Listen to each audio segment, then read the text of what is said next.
Hello guys! Welcome back to my channel. And if you're new here, welcome po sa aking channel. Thank you for subscribing, and if you haven't subscribed yet, please hit that subscribe button. I-click nyo na rin po ang notification bell para lagi po kayong manonotify kapag may mga bago po akong vlogs weekly. Dahil panibagong buwan na naman, magpapalit na naman po tayo ng decoration sa mga rooms. Then uunahin natin tong master bedroom. Kaya today, samahan niyo po ako na maglinis at magre-decorate ng aming master's bedroom. So una ko talagang ginagawa kapag naglilinis ako ng room, nagpapalit ako ng decoration, is tinatanggal ko muna lahat ng mga nakakabit. So pinatanggal ko muna yung mga beddings, tinatanggal ko na yung curtains. And then I'll go ahead na mag-vacuum na ng aming bed frame. So using our new wireless na vacuum, itong Xiaomi Dreamy V10 na cordless vacuum, ayan, vinacuum ko na yung bed frame namin. Actually, pwede nyo ring vacuum yung mattress ninyo using this wireless na vacuum. Sobrang natutuwa ako sa vacuum na to kasi talagang ang galing ng power niya, yung suction power niya. Talagang magugulat ka na ganun kadami yung nakukuha niya na dust doon sa mga bina-vacuum ninyo. Etong aming bed frame, kapavacuum ko lang ito ng mga last week, pero nagulat ako na madami pa rin siyang nakuha na dust dito sa bed frame namin.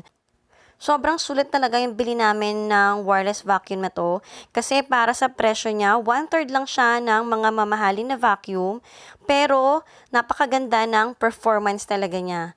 And kahit yung mga bata, mas sinisipag na silang mag-vacuum ngayon dahil napakadali niya talagang gamitin. So, madami din siyang attachment na kasama, kaya pwede kayong magpalit ng attachment niya kung ano man yung mga lilinisin nyo. Tingnan nyo yung mga na-vacuum ko sa bed frame pa lang namin. Diba hindi nyo maiisip saan nanggaling tong mga alikabok na yan na nakuha ko sa bed frame pa lang. Si Daddy, tinutulungan niya ako magdinis ng mga walls. So, ito yung ginagamit namin, yung Lysol na multi-action cleaner. So, naglalagay lang kami ng konti with water. Sinalagay namin sa bottle na may sprayer. And then, siya na yung pinang-spray namin sa mga kung ano mang gusto naming linisin. Then, microfiber na cloth yung ginagamit naming pamunas para mas mabilis matanggal yung alikabok. Kayo mga momshies, ano yung mga favorite na cleaning product ninyo? Please comment down below para malaman ko din kung ano yung mga cleaning products na favorite ninyo at baka matry ko din sila kung talagang mas okay naman sila. Sa mga wall art ko na wala namang glass, though hindi naman ako mahilig talaga sa mga wall art na may glass, ang pinangkakabit ko lang sa kanila is yung blue tack. Nabibili ko yan sa National Bookstore, meron din yan online sa Shopee or sa Lazada. Mas gusto ko to kasi hindi ko na kailangang magpukpok pa ng mga pako sa walls. And then, pwede kong lipat-lipatin yung mga wall art ko na hindi siya nagiiwan ng kahit anong marks ng pinagsabitan or ng pako. Super easy din yan tanggalin at saka nare-reuse nyo siya kapag katapos nyo siyang tanggalin ulit yung wall art ninyo.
Yung wall art ko, I got it from Mandawi Foam.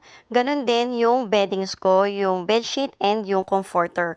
Pero hindi ko gagamitin yung pillowcase kasi ibang color yung gagamitin kong pillowcase para mag-match dun sa color scheme na gusto ko ngayon.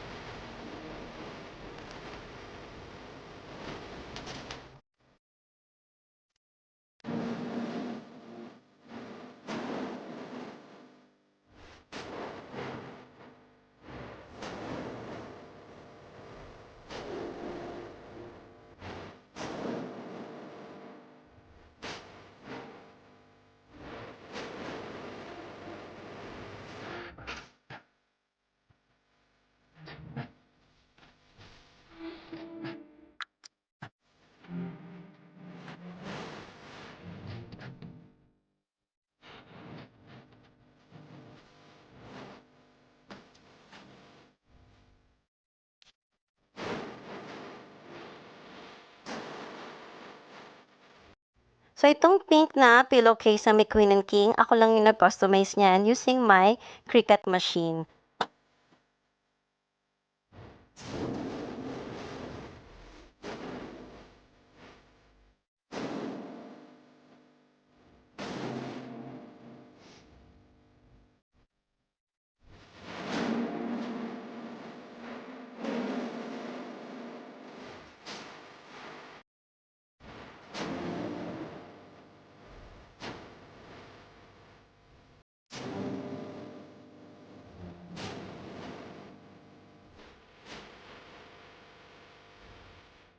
Yung curtains ko, yung purple one, I got it from Robinson's Department Store.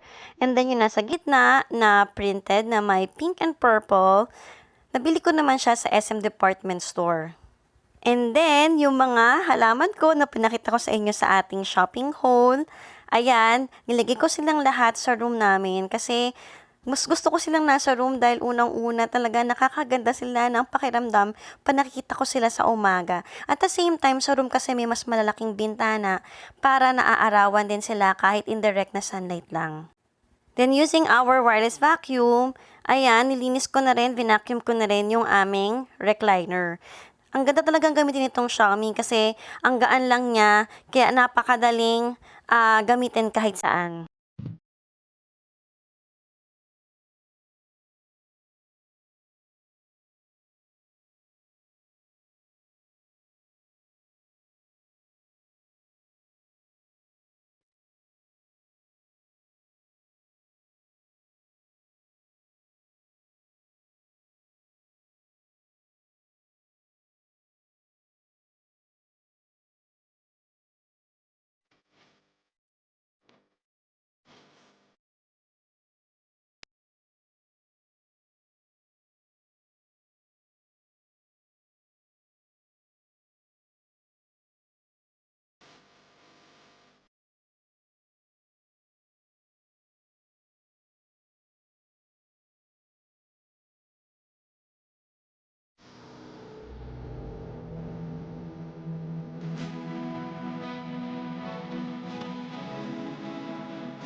Then, ito namang Mr. Muscle na glass cleaner yung ginagamit ko for our mirrors. Pwede rin kayo gumamit ng rubbing alcohol and newspaper sa paglilinis ng inyong mga mirrors.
May din ba kayong magpatugtog ng music kapag naglilinis kayo? Kasi ako ugali ko, bago ako maglinis or bago ako magluto, nagpe-play talaga ako ng mga music.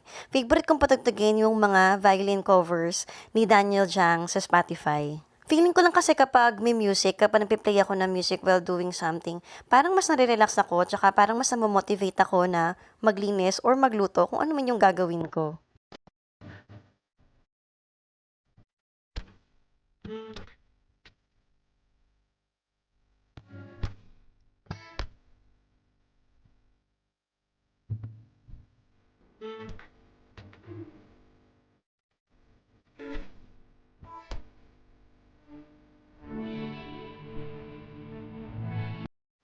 Then, after vacuuming, magmamop naman tayo ng sahig. So, gamit ko ngayon yung aking Dear Man na steam mop. So, yes, steam mop siya.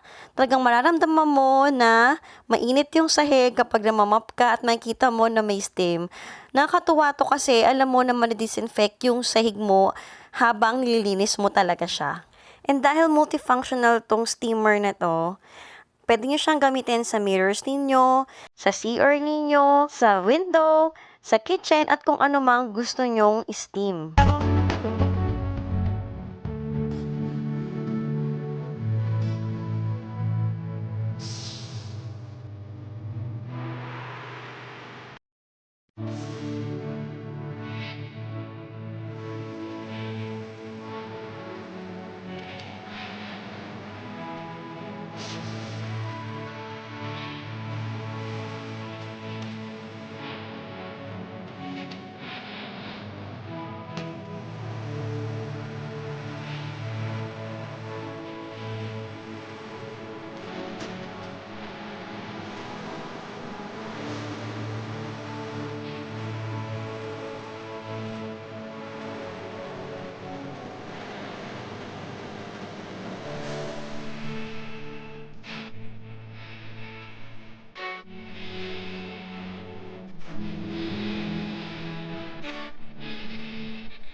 That's it for today, guys. Thank you so much for watching. I hope po ay nakuha ninyo ang cleaning motivation na kailangan ninyo para sa araw na to. Sana po ay sinabayan ninyo akong naglinis at nag-decorate ng aming bedroom. See you again in my next vlog. Bye!